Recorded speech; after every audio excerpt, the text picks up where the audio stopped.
Guys இந்த விழாக்கில் பார்த்துக்கிட்டிங்கன்னா நம்ம ஆர்கே பீச் வந்தோம். இந்த பக்கம் லெஃப்ட்டில் பார்த்தோம்னா ஆள் நிறைய பேர் ஒரு ரூம்குள்ளே பில்டிங்குள்ளே போய்கிட்டே இருந்தாங்க. சரி என்னதான்ட்டு போய் பார்த்தோம்னா ஏர்க்ராஃப்ட் மியூசியமுங்க. சரி எவ்வளோ டிக்கெட்ரான்னு உள்ளே போய் கேட்டோம், நமக்கு ஃப்ரீன்ட்டாங்க. உள்ளே போனோன்னா ஏவியேஷன் மியூசியமுங்க. வைசாக்கை பற்றி இங்கே டிசைனாக நிறையா வச்சுருந்தாங்க. எனக்கு இதில் என்ன ஆச்சரியம்னா நிறையா சிவிலியன் வந்து சுற்றி பார்க்க வந்தாங்க. அதாவது அன்றைக்கி வந்து சண்டே கூட கிடையாதுங்க, அன்றைக்கி வந்து புதன்கிழமைங்க, வெட்னஸ்டே அப்போயுமா உள்ளே நிறைய பேர் அங்கனக்குள்ளே வந்து பார்த்துட்டு போகிறாங்க.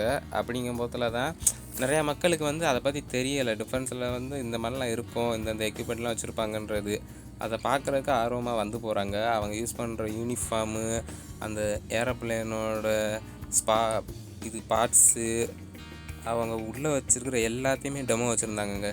ஏர்க்ராஃப்டில் என்னென்ன இருக்கும், இந்த மோட்ரு, அதோட வெயிட்டு, அதோட ஸ்பெசிஃபிகேஷன் எல்லாமே எழுதியிருந்தாங்க. அதோட பேர் முதற்கொண்டு இந்த இதிலெல்லாம் பார்த்துக்கிட்டிங்கன்னா சோனு பாய்ஸ் அப்படின்னு எழுதிருந்துச்சு. சாரி சோனு பாயின்னு இந்த இதெல்லாம் பார்த்தோம். இதெல்லாம் லான்ச்சர் அந்த மாதிரி சொன்னாங்க. இதில் வந்து கைடு பண்ணுறதுக்குமே அங்கே ஆள் இருக்காங்க.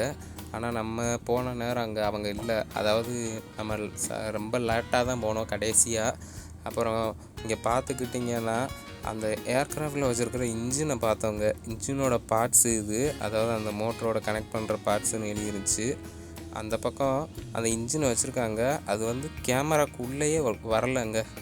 இந்த இது RGB 55Aன்னு எழுதியிருந்தாங்க. அவனுக்குள்ளே அந்த மக்கள் பேசிக்கிட்டு இருந்ததை நான் கேட்டேங்க. அவங்களுக்கெல்லாம் அது தெரியுது, ஒரு சில பேசிக்கெல்லாம் தெரியுது. நான் சொன்னேன் இல்லைங்க, இந்த இன்ஜினை வந்து கேமராவுக்குள்ளே கவர் பண்ண முடியலன்னு. இன்ஜின் NK12MP அப்படின்னு இருந்துச்சுங்க. சரியான வெயிட்டுங்க, மனுஷனாலலாம் அது தூக்கிடவே முடியாது. அதெல்லாம் க்ரெயினில் வச்சு தான் தூக்கணும். அப்படியே நம்ம முன்னாடி நடந்து போனோம். இந்த லைஃப் கிராஃப்ட் இந்த இதெல்லாம் வச்சுருந்தாங்க. இது எதுக்குன்னு கேட்டப்போ ஒருத்தவர் சொன்னாப்புல, மேலேருந்து சப்போஸ் எமர்ஜென்சி டயத்தில் கடல் வழி வருதுன்னா அந்நேரம் கீழே இறங்குறதுக்கு இந்த இதை போட்டு அதில் இறங்கிடுவாங்கங்க. அதாவது கொஞ்சம் சேஃப்டி பர்பஸ். அப்புறம் உள்ளே போனோன்னா அந்த நியூக்ளியர் அட்டாக் நடந்த மாடலு, அப்படியே ஒரிஜினலாகவே ரியலிஸ்டிக்காக ஏரோப்ளேன் பறக்கிற மாதிரி செட் பண்ணி வச்சுருந்தாங்க. கீழே பார்த்துக்கிட்டிங்கன்னா அந்த சப்மரைனில் மேலே அந்த இது அட்டாக் பண்ணுறத அப்படியே தத்ரூபமாக வச்சுருந்தாங்க. பார்க்குறதுக்கே செம்ம அழகாக இருந்துச்சு. அப்படியே நம்ம போனோம்னா அவங்களுக்கு கிரேடு கிடைக்கும்லங்க, மெடலு என்னென்ன கிடைக்கும் அப்படின்றதெல்லாம் எழுதிருந்துச்சு. இது INS ராஜாலின்னு எழுதிருச்சுங்க. அந்த ஏர்க்ராஃப்டை மென்ஷன் பண்ணி தான் இந்த மியூசியம் வச்சுருக்காங்க. அதில் வேலை பார்த்தவங்க, அவங்களோட அவார்ட்ஸு, அவங்களோட என்னென்ன ஜோன்ஸு எல்லாமே அங்கே வச்சுருந்தாங்கங்க. அப்படியே அதை பார்த்துக்கிட்டே முன்னாடி போனோன்னா இங்கே 3D வால் ஒன்று ரெடி பண்ணி வச்சுருந்தாங்கங்க. பார்க்குறதுக்கு செம்மையாக இருந்துச்சு. அடுத்து நம்ம வெளியே போனோம்னா இங்கே நமக்குள்ளே பாத்ரூம் வந்துருச்சுங்க. சரின்ட்டு உள்ளே போயிட்டு நம்ம அடுத்து நேராக உள்ள ஏர்க்ராஃப்ட்டு போகிற வேக்கு வந்துட்டோங்க. இந்த இதில் இப்போ ஒரிஜினலாக ஏரோப்ளேனில் ஏற போகிறோங்க. ஒரிஜினல் கிடையாது, அது மாடலு. அந்த மாடலுக்குள்ளே போய் பார்க்க போகிறோங்க. எனக்கு செம்ம எக்ஸைட்மெண்ட்டாக இருந்துச்சு. ஏன்னா நம்ம சிவில் ஏர்போர்ட்டில் போயிருக்கோம், இண்டிகோ இந்த மாதிரி இதிலலாம். இந்த இராணுவது அப்படின்றது ஒரு தனி க்யூரியாசிட்டி தாங்க இருந்துச்சு. வெளியே இருந்து 2-3 ஆங்கிள் வீடியோ எடுத்தேன். பார்க்க செம்மையாக இருக்குல்லங்க. அந்த கலர் தீமே பார்த்துருக்கீங்களா? நம்ம இந்திய ஃபோர்ஸோட கலர் தீமே இந்த சிமெண்ட் கலரில் தாங்க இருக்கும். கப்பலுமே அதே மாதிரி தான் இருக்கும். ஏர்க்ராஃப்ட்டுக்குமே மேக்ஸிமம் இந்த கலர் தான் செலக்ட் பண்ணியிருக்காங்க. இதுக்கு முன்னாடி எதுவும் ஹிஸ்ட்ரி எதுவும் இருக்கான்றது யாருக்கும் தெரிஞ்சுன்னா கமெண்டில் தெரியப்படுத்துங்க. இல்லை அதை பற்றின எதுவும் வீடியோ இருந்துச்சுன்னா எனக்கு லிங்க் ஷேர் பண்ணி விடுங்க. நம்ம அப்படியே உள்ளே நுழைய ஆரம்பிச்சிட்டோம். வெல்கம் போர்டு வச்சுருந்தாங்க. உள்ளே நுழைஞ்சோடனே நம்ம கீழே பார்த்தா எல்லா பொருள் பார்ட்ஸுமே இங்கே இருந்துச்சுங்க. இங்கே வந்து மாடலுக்கு வச்சுருந்தது எவ்வளோ இதாக இருக்குது பார்த்தீங்களா?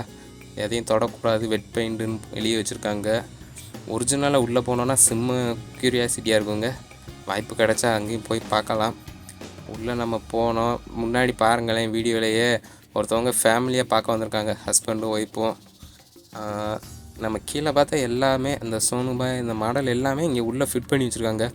அதாவது உள்ளே ஃபிட் பண்ணி இருக்கிறது தான் அங்கே மாடலாக வச்சுருக்காங்க.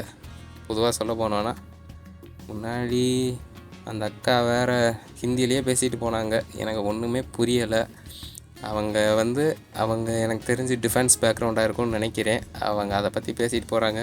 யாரோ ரிலேட்டிவ் இல்லை அவங்க ஹஸ்பண்டு இல்லை, டிஃபென்ஸ் பேக்ரவுண்டுங்க. அது எனக்கு கன்ஃபார்ம் தெரிஞ்சிருச்சு. அக்கா ஆள் பாருங்கள். அப்படியே நம்ம முன்னாடி ஏறி போனோம்னா இங்கே எலக்ட்ரிக்கல் ஸ்வயரு, சுவிட்சஸ்ஸு இதெல்லாம் வச்சுருந்தாங்க. அப்படியே பார்த்துக்கிட்டே போனோங்க. நீங்கள் இந்த மாதிரி எதுவும் சுற்றி பார்க்க போயிருந்தீங்க, இந்த மாதிரி மியூசியம் இங்கே இருக்குது நண்பா, அங்கே போய் பாருங்கள், நல்லாயிருக்கும், ஒரு புது எக்ஸ்பீரியன்ஸாக இருக்கும் அப்படின்னா கமெண்டில் தெரியப்படுத்துங்க. நான் கண்டிப்பாக போயிட்டு வீடியோ போடுவேங்க. நம்ம கை சும்மா இருக்குமா, பையனை பார்த்தோன்னே தொட ஆரம்பிச்சிச்சுங்க. பையனை மட்டும் விட்டு வைப்போமா, பொண்ணை மட்டும் விட்டு வைப்போமா, பொண்ணையும் தொட்டு பார்த்தாச்சு. அவனுக்குள்ளே ஒருத்தவர் பார்த்தாருங்க, நான் அந்த பொண்ணு பொம்மையை தொட்டோடனே அவர் நினச்சிருப்பார் சரியான இவனாக இருப்பான் போல்க அப்படின்ட்டு. உள்ளே போகலான்னு பார்த்தா அவனுக்குள்ளே பூட்டி வச்சிட்டாங்க. இதுதான் மெயின், அவங்க வந்து ஓட்டுற இடம் அப்படியே ரியலிஸ்டிக்காக இருக்கணுன்ட்டு அதை லாக் பண்ணி வச்சுருக்காங்க. அப்படியே நம்ம வெளியே வந்தாச்சு. வெளியே வந்தோம்னா அங்கிட்டிருந்து நம்ம வீடியோ எடுக்கும் போதில் பார்த்தோம்லங்க, அந்த பக்கம் ஏறி ஒரு ரவுண்டு உள்ளே கூடி அடித்து அப்படியே கீழே வந்துடுறதுங்க. கீழே வந்தோம்னா இந்த பக்கம் வெளியே பாதை விட்டுருது. கீழே அப்படியே நடந்து போகலாம். கீழே வேறு எதுவும் பார்க்குறதுக்கு இந்த பக்கம் எதுவும் வச்சுருக்காங்களான்ட்டு. கீழே டயரை பாருங்க. வீடியோ எப்படி இருக்குது, நான் முயற்சி பண்ணி கஷ்டப்பட்டு தாங்க பண்ணுறேன். இதுக்கான பலன் ஆனால் எனக்கு இப்போ வரைக்கும் கிடைக்கல. முடிஞ்ச அளவுக்கு இந்த வீடியோ பார்க்குறவங்க சேனலை சப்ஸ்கிரைப் பண்ணி லைக் பண்ணுங்கள்.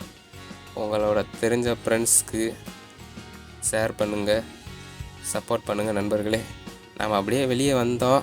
சிஎஸ்ஆர் அண்டு ரெஸ்டாரண்ட்டுன்னு எழுதிருந்துச்சு. சரி அங்கே சாப்பிட்லாமான்ட்டு உள்ளே போய் எட்டி பார்த்தோம்னா ஆள் கூட்டமாக இருந்துச்சுங்க. நம்ம அதனால் அங்கே சாப்பிடலை, அப்படியே வெளியே போயாச்சு பார்த்துக்கிட்டேவும். சிஎஸ்பி பாருங்கள், புதன்கிழமை அதுமா இத்தனை பேர் சாப்பிட்றாங்க. இந்த மாதிரி பெரிய பெரிய ஹோட்டல்லாம் நம்ம ஒரு நாள் என்றைக்காக தான் சாப்பிட போவோம். இவங்கெல்லாம் பார்த்துக்கிட்டீங்கன்னா டெய்லி வர்ற ஆளுங்க மாதிரி தெரியுது. ப்ளூ ஓஷியன்ட்டு அங்கிட்டு ஒரு பாதை போட்டிருக்கு, நம்ம அங்கே போகல. ரிஜியன் டெவலப்மெண்ட்டு அப்படி எழுதிருந்துச்சு. நம்ம அதுக்கு ஆப்போசிட் சைடில் வந்தோம், போய் சாப்பிடுவோம் அப்படின்ட்டு. இந்த பக்கம் வந்தோம், இங்கேன்னு ஒரு மியூசியம் இருந்துச்சு, ஆனால் அங்கே போகலங்க. அடுத்த வாட்டி பார்ப்போன்ட்டு அப்படியே நடந்து வந்தால் பசிக்க ஆரம்பிச்சிச்சு. சரி இப்போதைக்கு ஏதாவது ஸ்நாக்ஸ் பண்ணி சாப்பிடுவோன்ட்டு தேடிக்கிட்டு இருக்கும் போதில் கரெக்டாக இவர் இந்த பன்னு கடையை பார்த்தவங்க. பன்னு கடையில் போய் கேட்டோம்னா இவர் ஒரு 5 வெரைட்டியில் பன்னு வச்சுருந்தாருங்க. சரி ஒவ்வொன்றையும் ரேட்டு கேட்டோம், 30 அந்த 35 தாங்க. தண்ணியுமே வச்சுருந்தாரு, தண்ணிக்கும் அமௌண்ட்டு தாங்கிட்டாப்புல. தண்ணியை எடுத்து சரி ஒரு கேனு தானே எவ்வளோ ஆக போகுதுன்ட்டு எடுத்து குடிச்சாச்சுங்க. பண்ணை நம்ம 3 இது ஆர்டர் போட்டிருந்தோம். அண்ணன் பண்ணை எடுத்து சட்டுன்னு வெட்ட ஆரம்பிச்சிட்டாப்புல. இந்த மாதிரி ரோட்டு ஓரத்தில் கஷ்டப்பட்டு வேலை பார்க்குறவங்க அவங்கெல்லாம் காலேஜ் படிக்கிறேன்னு சொன்னாருங்க. கஷ்டப்பட்டு இந்த வயசுக்கு படிக்கிறார் பார்த்தீங்களா. பண்ணை கூட நான் எனக்கு தான் தர்றாருன்னு பார்த்தா அங்கிட்டு பின்னாடி ஒருத்தவர் கஷ்டப்படுறவர் வந்திருந்தார், அவருக்கு கொடுத்தாப்புல. இந்த மனசெல்லாம் நம்ம பாராட்டணுங்க, சும்மா கிடையாது. அவர் வச்சுருக்கிறதே சின்ன கடை தான், அவருக்கு லாபமே ரொம்பலாம் இருக்காது. அந்த இதுலேயும் அவருக்கு கொடுக்கணுன்னு ஒரு மனசு இருந்துச்சுல, அதுக்கே ஒரு சல்யூட் கொடுக்கலாங்க. இந்த மாதிரி நிறையா பேர் இன்றைக்கி கீழ் லெவலில் இருக்கிறவங்கள பார்க்கலாம். மேல் லெவலில் போனவங்க இந்த மாதிரி கண்டுக்கவே மாட்டாங்க. நம்ம அப்புறம் பண்ணை வாங்கி சாப்பிட்டுட்டு அப்படியே இந்த பக்கம் ரோட்டு பக்கம் வந்தால் சவர்மா சாப்பிடுவோம்னா இங்கே கடை கூட்டமாக இருந்துச்சுட்டு அடுத்து தள்ளிங்கிட்டு வந்தாச்சுங்க கான்வெண்ட் பக்கம். கான்வெண்ட் வந்துட்டு சாப்பிட என்னடான்ட்டு மெனு பார்த்தோம்னா சிக்கன் பக்கமே நம்ம கை போச்சு. அப்புறம் சிக்கன் பிரியாணியே சொல்லியாச்சுங்க. அக்கா சிக்கனை கொண்டு வந்து வச்சுட்டு போயிடுச்சு. அவங்க என் கூட நாங்கள் 3 பேர் வந்திருந்தோம்ல, அவங்க 2 பேர் வேறு ஐட்டம் சொல்லியிருந்தாங்க, நான் ஒரு ஐட்டம் சொல்லியிருந்தேங்க. கரெக்டாக நான் வாங்கின ஐட்டம் நல்லா இருந்துச்சுங்க, அவங்க வாங்கினது நல்லா தான் இருந்துச்சு, சாப்பிட்ற மாதிரி இருந்துச்சு. பட் இருந்தாலும் நான் போட்ட அந்த சில்லி ஃப்ரை சிக்கன் அந்த பிரியாணியோடு அதை கம்பேர் பண்ணும் போதில் டேஸ்ட்டு சரியில்லைங்க.